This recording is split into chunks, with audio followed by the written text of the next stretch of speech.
வியாபாரி ஒருத்தர் 2 வகையான எண்ணெய் வச்சுருக்காரு. முறையே 120 லிட்டர் அண்டு 180 லிட்டர் அப்படின்னு 2 கலங்களில் வச்சுருக்காரு அப்படின்னு சொல்கிறாங்க. முதல் எண்ணெய் 120 லிட்டர், இன்னொரு எண்ணெய் வந்து 180 லிட்டர் வச்சுருக்காரு அப்படின்னு சொல்கிறாங்க. சம அளவு கொண்ட கலனில் வந்து அந்த 2 எண்ணெய்களையும் நிரப்பி விற்க வந்து போகிறாரு அப்படின்னு சொல்கிறாங்க. சம அளவு கொண்ட கலனில் அந்த 2 எண்ணெயும் நிரப்பணும் அப்படின்னு சொல்கிறாங்க. அதாவது இந்த 2 நம்பருக்கும் 2 எண்ணெயும் சமமான அளவில் இருக்க கலனில் நிரப்ப போகிறார் அப்படின்னு சொல்லிட்டாங்க. கலன் கொள்ளும் அதிகபட்ச கொள்ளளவு எவ்வளோ அப்படின்னு கேட்டிருக்காங்க. இதுக்கு நம்ம எப்படி போகணுன்னா 120 கொடுத்துருக்காங்களா நம்பர், அடுத்தது 180 கொடுத்துருக்காங்க. இது ரெண்டுத்துக்கும் நம்ம என்ன பார்க்கணுன்னா மீப்பெரு பொது வகா எண் கண்டுபிடிக்கணும். அதாவது மீப்போ வே கண்டுபிடிக்கணும். மீப்போ வே கண்டுபிடிச்சா என்ன ஆன்சர் வருதோ அதுதான் வந்து ஆன்சராக இருக்கும்.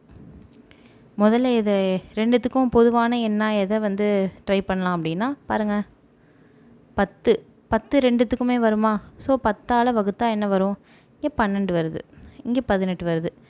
12, 18 ரெண்டுமே ஒரே வாய்ப்பாடில் எந்த வாய்ப்பாடில் பொதுவாக வரும்னா 6ஆம் வாய்ப்பாடு எடுத்துக்கலாம். 6 எடுத்துக்கிட்டால் 6 2 6 3. மிச்சம் இருக்கிறது 2 3 ஒரே வாய்ப்பாடில் வராது. ஸோ என்னென்னா அதை விட்டுடுவோம். மிச்சம் இங்கே இந்த பக்கம் பார்த்தீங்கன்னா இங்கே 10 × 6 = 60ன்னு வருது.